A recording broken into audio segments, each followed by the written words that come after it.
E agora nós vamos falar sobre as orações adjetivas com vírgula e sem vírgula. Primeiro, o que é uma oração adjetiva? Olha o nome, adjetiva. Tem a função de adjetivar, qualificar, dar característica, enumerar um atributo. Essa é a função das orações adjetivas. Guarde, as orações adjetivas são aquelas que dão uma adjetivação, uma qualidade, uma referência, um atributo. E são sempre ligadas a um substantivo, que no caso aqui são os jogadores. Jogadores, substantivo masculino. Mas antes de nós analisarmos todo esse contexto, a presença da vírgula e a ausência da vírgula, repare, nós temos aqui a presença da vírgula e temos também a ausência da vírgula. Presença e ausência. Antes de eu falar sobre as adjetivas, eu quero uma janelinha e a sua paciência e audiência para entender alguns aspectos deste exemplo. Primeiro, é o uso do ponto final. Todo mundo sabe que tem que usar o ponto final no final dos períodos.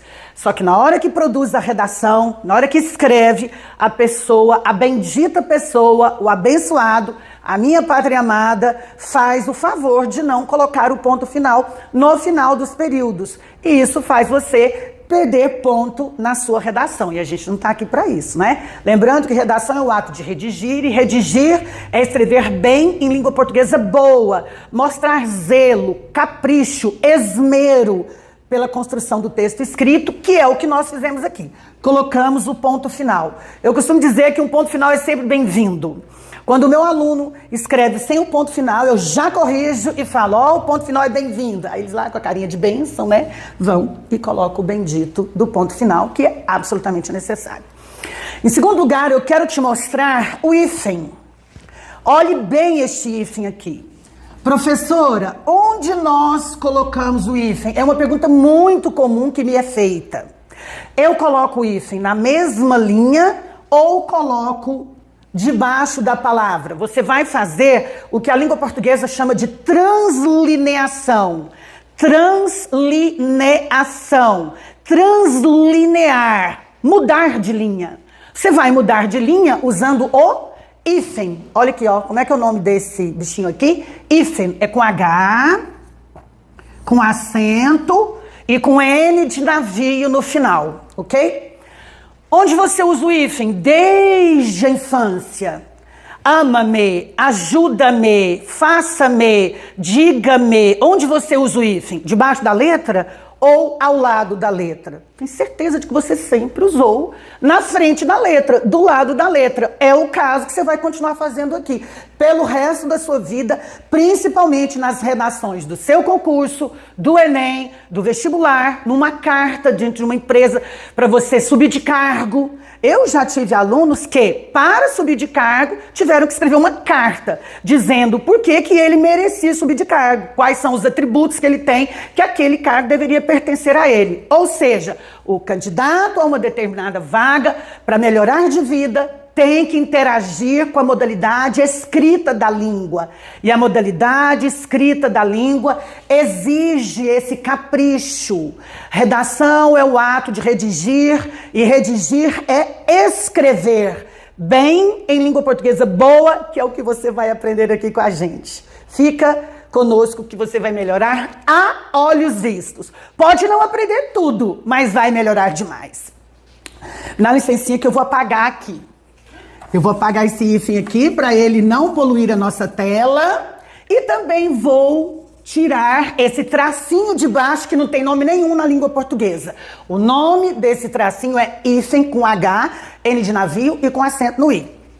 O hífen é na frente. Resolvida esta questão. Eu penso que de agora em diante, toda vez que você for escrever, eu coloco o hífen, não é tracinho, e sempre na frente da letra. E também não vou esquecer o ponto final, que é muito bem-vindo. Agora falaremos das orações adjetivas que são feitas para dar uma qualidade. Esta oração, que são disciplinados, esta oração, ela se refere aos jogadores. Ela está dando qualidade, característica aos jogadores. Que jogadores? Os disciplinados. Repare que disciplinados é adjetivo. Disciplinados, apressados, vagarosos, limitados, altruístas, dedicados, vencedores, são os nossos adjetivos. Palavras usadas para dar qualidade, referência, atributo. Aqui eu tenho vírgula e aqui eu não tenho vírgula. E a primeira pergunta é: existe ou não existe diferença semântica entre as duas sentenças? Em primeiro lugar, o que é semântica? Existe ou não existe prejuízo semântico da sentença A para a sentença B? A palavra semântica significa significado. Guarde isso. Semântica igual a significado, sentido, compreensão, tradução da instrumentalização da ideia, do pensamento. Isso é que é semântica. Carga semântica é carga de significado. Inclusive, é uma expressão muito bacana, muito culta, muito chique, você dizer assim: eu gostei muito da carga semântica da palavra estrelar. Estrelar significa alto, bonito, imponente, poderoso. Essa é a carga semântica da palavra estrelar. Voltemos. O significado, ou seja, a semântica das duas sentenças não é a mesma. Repare. Os jogadores, vírgula, que são disciplinados, vírgula, serão convocados. Você vai aprender aqui agora que nas orações adjetivas, quando eu uso a vírgula, a finalidade é explicar, e quando eu não uso a vírgula, a finalidade é restringir. Isso aqui é uma regra da nossa gramática normativa. A gramática normativa estabelece a regra que com vírgula explica e sem vírgula restringe. E na gramática é assim: manda quem pode, obedece quem tem juízo. Nós temos que ter o juízo de obedecer a esta regra. Inclusive esse A é obrigatório, porque quem obedece, obedece a. É uma regra do nosso idioma. Voltemos aqui. Com a vírgula explica e sem a vírgula restringe, e eu tenho que obedecer a isso.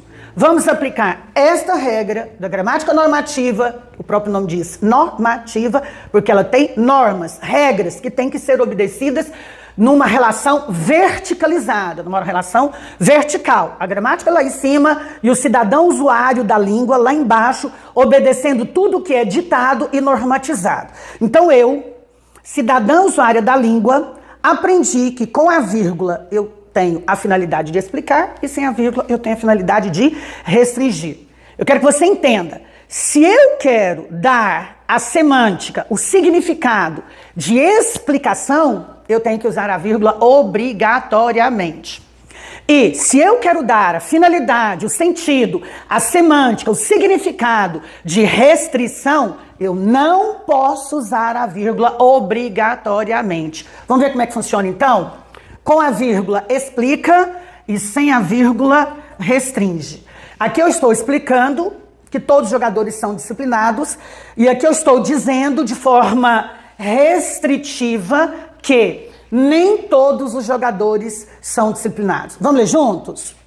Os jogadores, vírgula, que são disciplinados, vírgula, serão convocados. Ou seja, os jogadores serão convocados porque são disciplinados. Os jogadores serão convocados, pois são disciplinados. E aí, neste caso, eu te pergunto, na sentença A, todos os jogadores são disciplinados? Eu posso afirmar isso? É a pergunta da prova. Hoje a prova moderna usa a gramática a favor da interpretação. Então, isso aqui é a pergunta da prova moderna.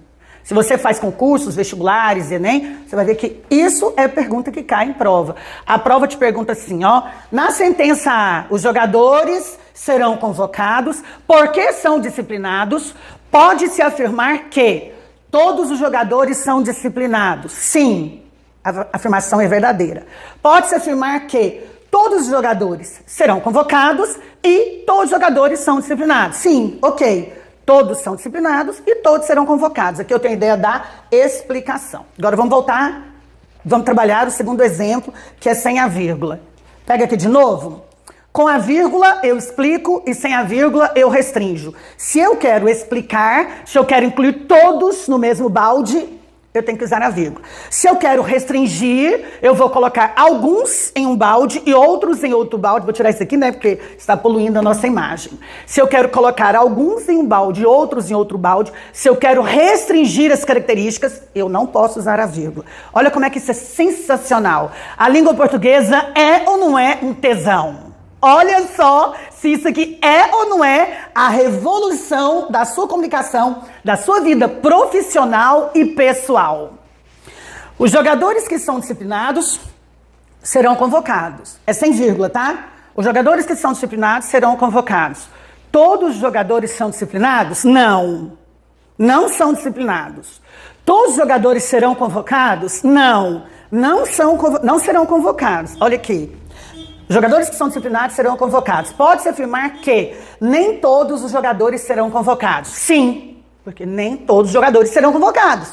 Pode-se afirmar que nem todos os jogadores são disciplinados. Sim, pode-se afirmar que nem todos os jogadores são disciplinados. Existem os jogadores disciplinados e existem os jogadores indisciplinados. E eu só vou convocar os jogadores disciplinados. É isso. A língua portuguesa é um tesão.